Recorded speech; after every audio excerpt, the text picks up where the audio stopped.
or the gorgeous geek. Stop. Hammer time. Oh. Okay, stop. Okay. Anyway, we're gonna do a Thor review right now. Yes, we are. If you haven't already guessed that, that's what we're doing. Especially since the title of this video will probably say Thor movie review. I had to start off saying that I loved Thor. Yeah. I loved it. I loved it. I loved it. I really did love it too. I heard some things and I was kind of thinking like, oh, I don't like that there's no Donald Blake because like how are they gonna get that human interaction? Yeah. And how is he gonna be with Jane? But Thor loves Sif. And if there's no Donald Blake, and then they said the gods weren't literally Norse gods. Yeah. And then I'm like, why is Heimdall black and he's Sif's brother and they're Norse gods? And why is there an Asian? Why is there no Balder? Yeah! I swear Justin Chatwin was casted as him. And then, he wasn't in the movie. So, there were things I was concerned about. Oh yeah, and all the S.H.I.E.L.D. stuff being in there too. I know they want to do their continuity thing, but I fear that their continuity could eventually be their undoing, like in Iron Man 2. But because Iron Man 2 was really jam-packed with stuff and yep. Yeah, but anyway, all the things that you could be picky about, I don't think it's worth being picky about because it was a really great movie. It was like you just did not care.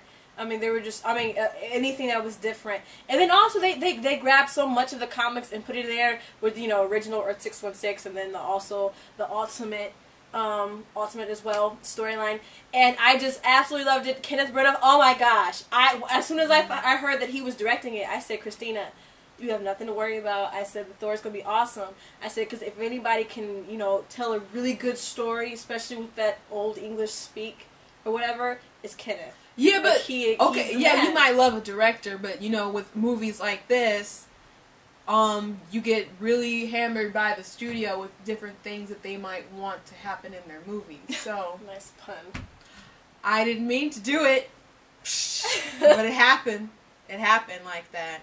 You might know a director is really good, but it might not be all up to them. It's like I'm really concerned about the Avengers, even though I love Joss Whedon, because I think it's going to be jam-packed with so much agenda.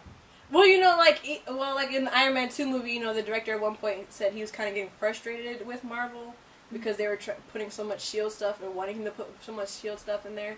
And that was the only way I can see that happening with Joss Whedon, helming the Avengers, as if Marvel and is breathing down his neck saying do this, do this. They might very well be, because Joss Whedon, he is absolutely fabulous because he writes and directs his own stuff, and it's his stuff. So that's the only thing I can be worried about. But back to this movie, every single actor in this movie did a good job. Yeah, I have to start with Natalie Portman because she was so realistic to me. Yeah, when she was when she giggled because he was just so charming and stuff. Yeah. I'm like, yes, that's what women do. That's what I do. If I saw a 6'3", good-looking man... Actually, you know what?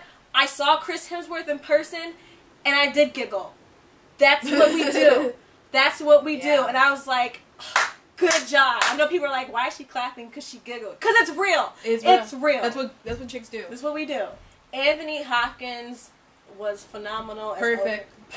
I couldn't imagine anybody else doing a better job than Anthony. Yeah. Like I said, Kenneth, he just knew who to cast. Sif was really great. I was worried because there was so much, Thor and Jane Foster.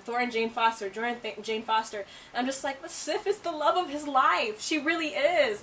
But you could tell that they had such a strong bond, friendship, that you could see it eventually morphing into a ultimate love. And so I really love that. Only thing, I wish Volstagg was fatter. Yeah. He wasn't. I just wish he was a little bit more fat because I just not a little, like a lot, but 100 pounds more. Just 100 pounds more. Just 100. Just 100. A few more Big Macs.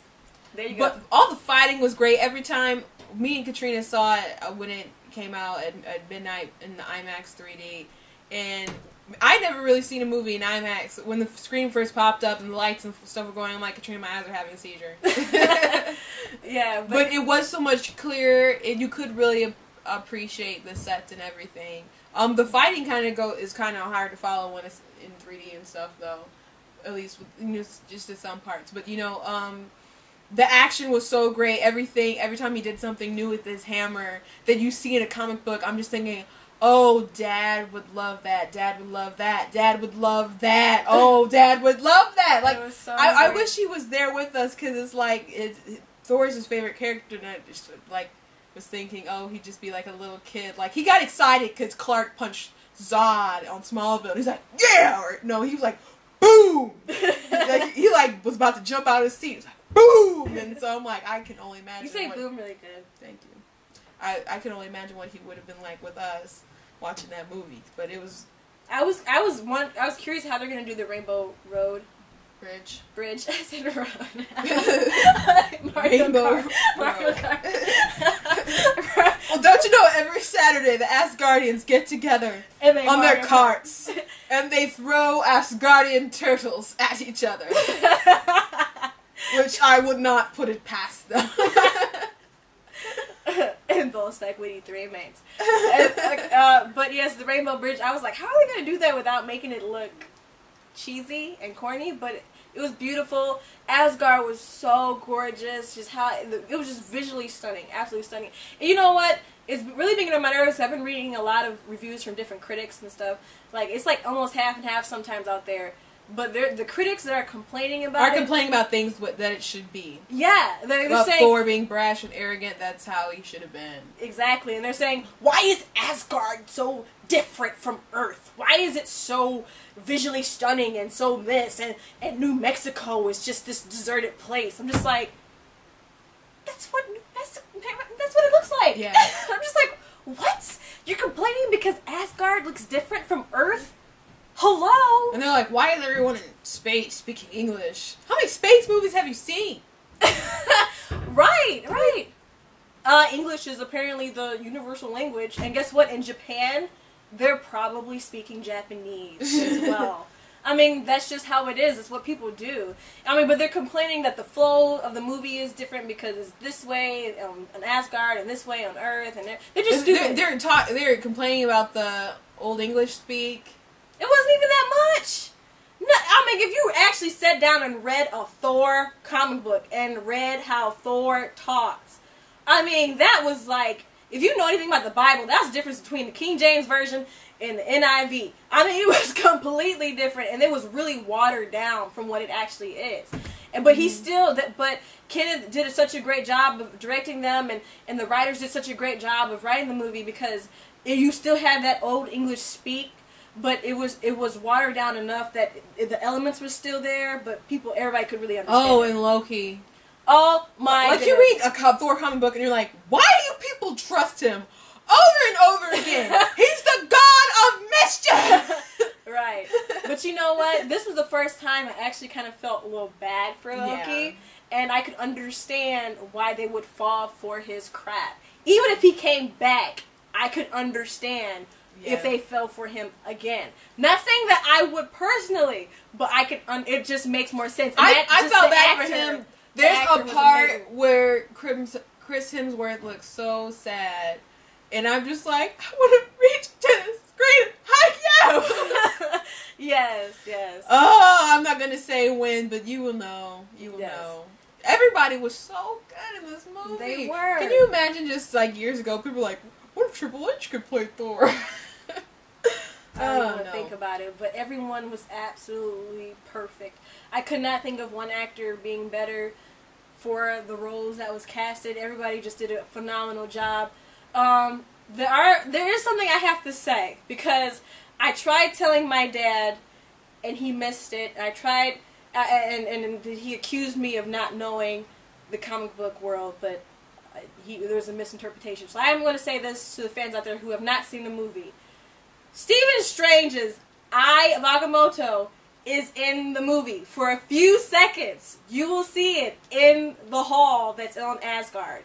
You will see it. So, just so you know. Keep your eyes peeled and then stay after the credits. I don't understand anybody who would get up and leave a Marvel movie without don't stay until the end of the credits. Especially since they have a pattern now.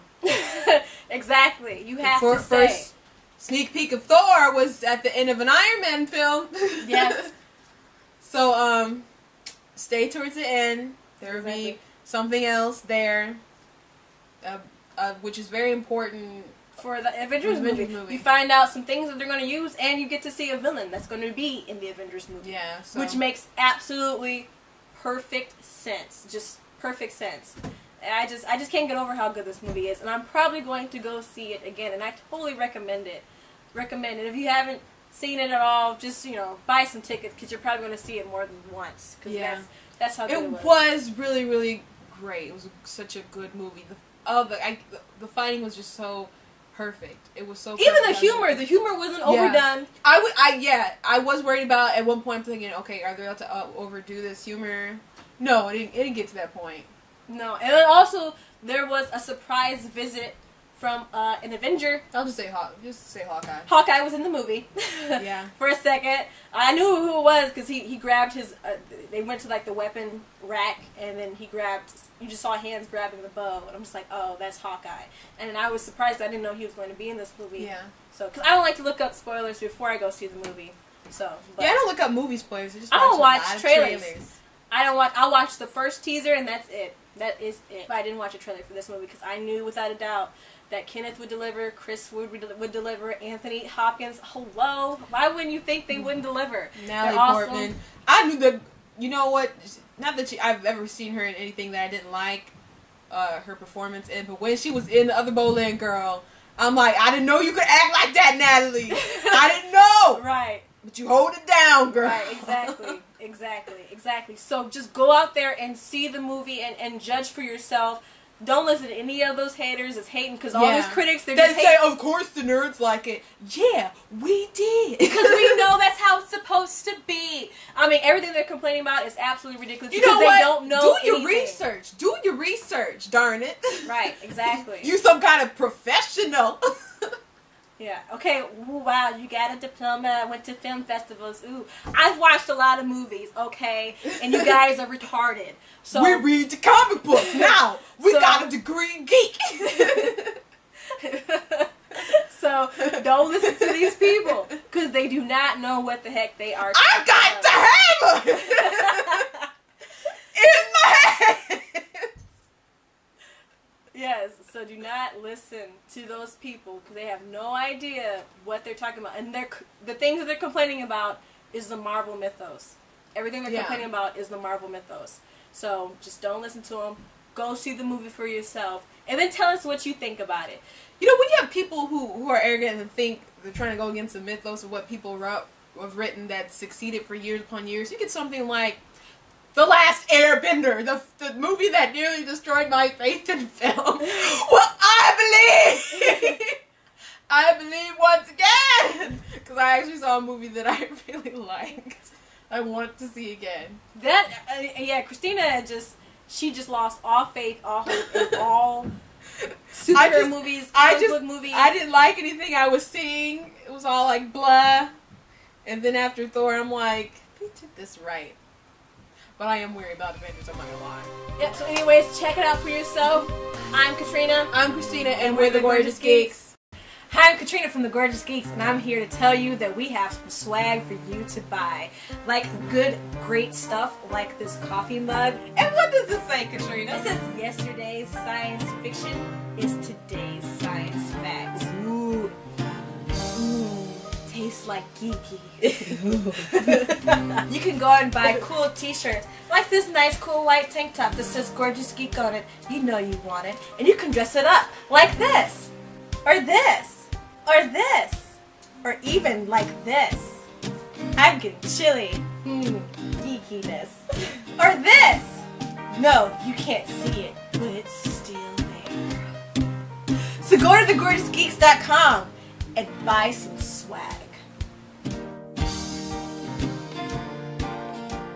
Go to thegorgeousgeeks.com to get other t-shirts, keychains, and other cool geeky swag that'll keep you looking fly and still representing your geeky pride.